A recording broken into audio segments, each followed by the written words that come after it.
Mais d'abord, le Racing Club de Strasbourg et Patrick Vieira. Comment vous avez pris cette information, vous, Sacha Tavolieri, quand Patrick Vieira, très vite, a été placé sur les tablettes du Racing Club de Strasbourg pour succéder à Frédéric Antonetti, lui qui a entraîné en Angleterre, qui est un joueur de renom, qui a été un très grand joueur, un entraîneur qui tend encore à confirmer aujourd'hui, en tout cas on attend la confirmation d'une garantie d'un grand entraîneur du côté de Patrick Vieira.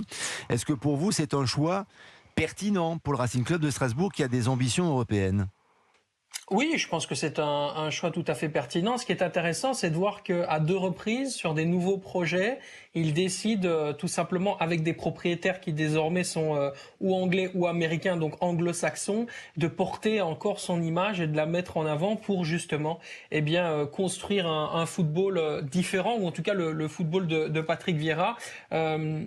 Qui n'a pas vraiment d'identité en tant que telle. Et ça, c'est intéressant parce que quand on écoute notamment ses propos en conférence de presse, il parle justement d'une aventure qu'il a eue à Crystal Palace avant d'arriver du côté de Strasbourg, qui lui avait permis justement de faire un peu évoluer son style de jeu. Mais pour être vraiment très honnête, moi j'ai vu un peu des matchs de Crystal Palace, j'ai pas ressenti une patte Patrick Vieira particulièrement. Je pense que c'est ce type d'entraîneur qui mise avant tout sur son image, qui mise avant tout aussi sur l'aura qu'il peut y avoir, surtout en Angleterre et à Londres, puisque Crystal Palace c'est à Londres, qui peut avoir sur les joueurs qui composent justement cette équipe pour pouvoir ensuite imposer peut-être, je dirais, certaines idées, des envies, notamment d'entraîneurs, et une manière de travailler.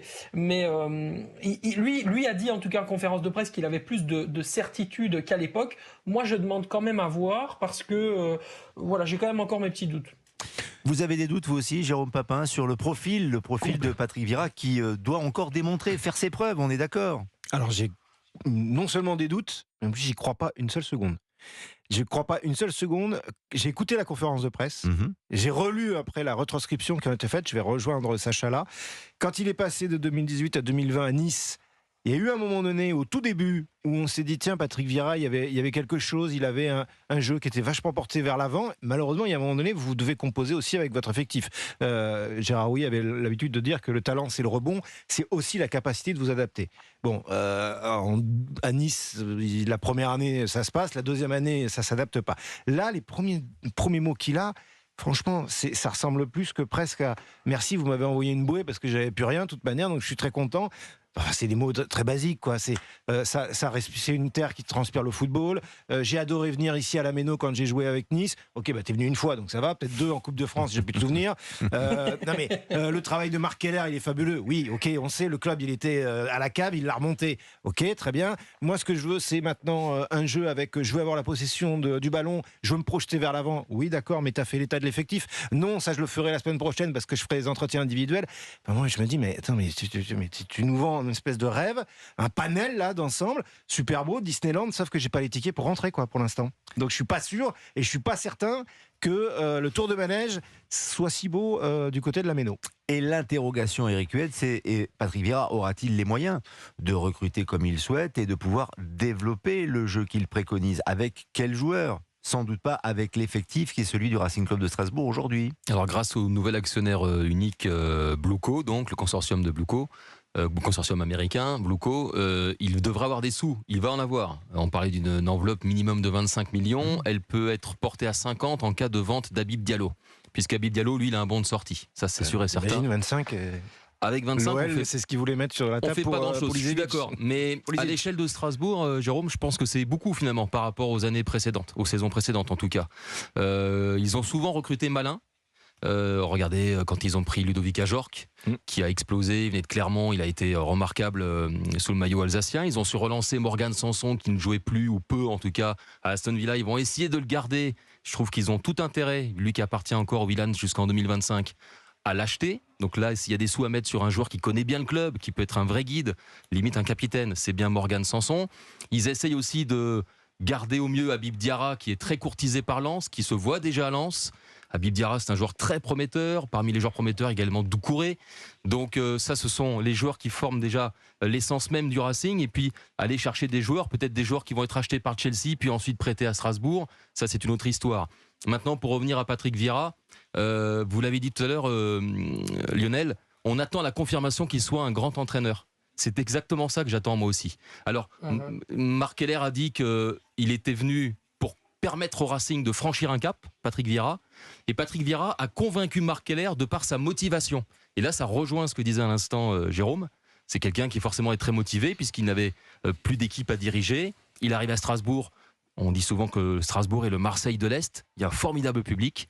Il y a un effectif qui, on le rappelle, comme était 6e la saison d'avant, de celle qui vient de s'écouler. Marc Keller a bien mis les choses au point également. Avant, il visait entre la 8e et la 12e place.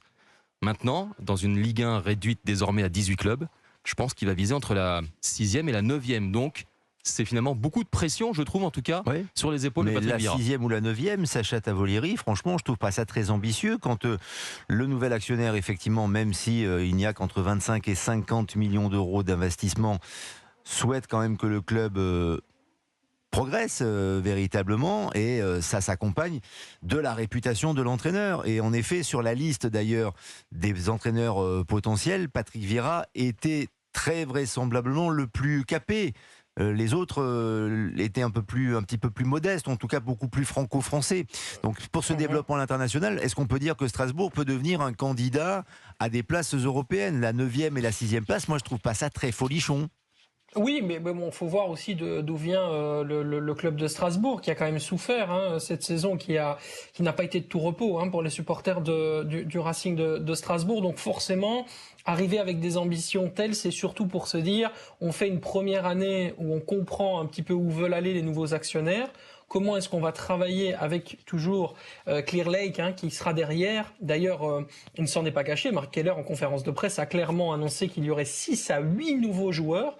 Donc, figurez-vous qu'il faut s'adapter quand on a 6 à 8 nouveaux joueurs dans son effectif et qui pourraient même être titulaires. Si on compte que, et ça c'est les infos qu'on peut vous donner, il y aura un gros défenseur central. Visiblement, le défenseur central solide de Strasbourg, c'était Djekou, il sera plus là. Il a des grosses propositions, notamment du côté de la Turquie, Fenerbahçe, le Beşiktaş aussi. Il a discuté un peu avec Olivier Létang du côté de Lille, mais il faudra le remplacer. Il y a le dossier Gamero qui est complètement en stand-by. Et puis voilà, il faudra aussi amener des joueurs qui vont faire des différences. On parle d'un ailier un peu puncher, d'un numéro 9, et 2 joueurs qui viendraient donc de Chelsea, avec notamment David Datro Fofana, une vraie possibilité pour le club de Strasbourg, qui n'est autre qu'un numéro 9 qui avait été transféré, c'était en janvier dernier. Je pense que je pense que l'information était déjà parue, donc de Molde du côté de Chelsea, et donc il viendrait aussi pour s'aguerrir un petit peu. Donc il faut voir aussi les ambitions. Est-ce que le club de Strasbourg arrive pour être directement dans le top, pour aller challenger des clubs comme Reims, des clubs comme Nice aussi, qui vont être un petit peu au-dessus de Strasbourg, mais qui se rapprocheront quand même, en tout cas au niveau de l'ambition cette saison. C'est une vraie réflexion, en tout cas, que je me fais.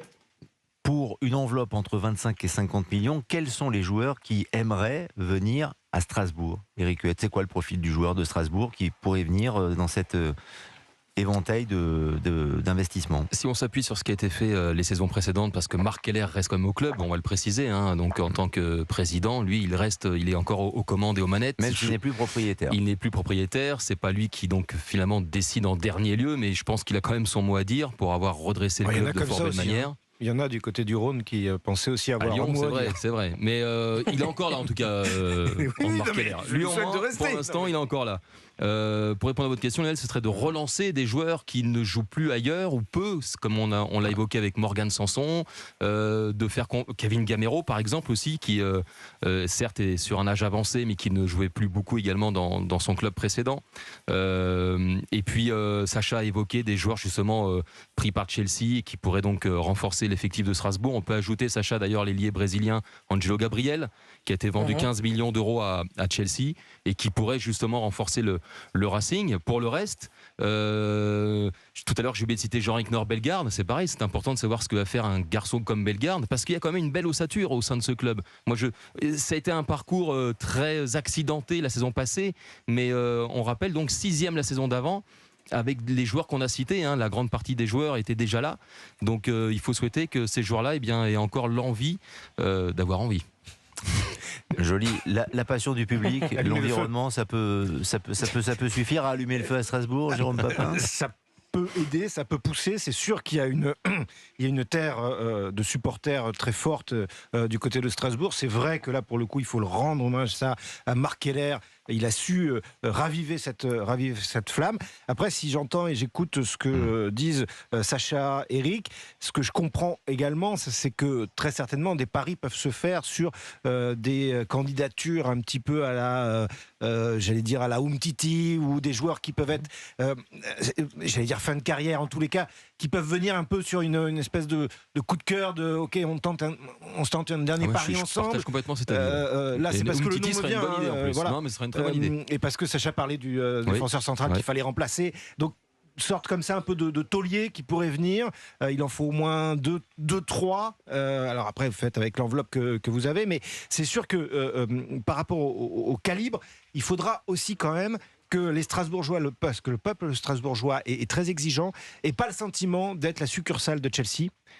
Et que ça soit pas juste en fait ce que va plus vouloir Chelsea qui arrive à Strasbourg. Voilà, faudra quand même, ils voudront bien jouer les tremplins, mais il faudra quand même qu'il y ait un petit peu 2-3 noms qui ronronnent un petit peu fort. Ouais. Les noms qui ronronnent justement, il en a un à Monaco.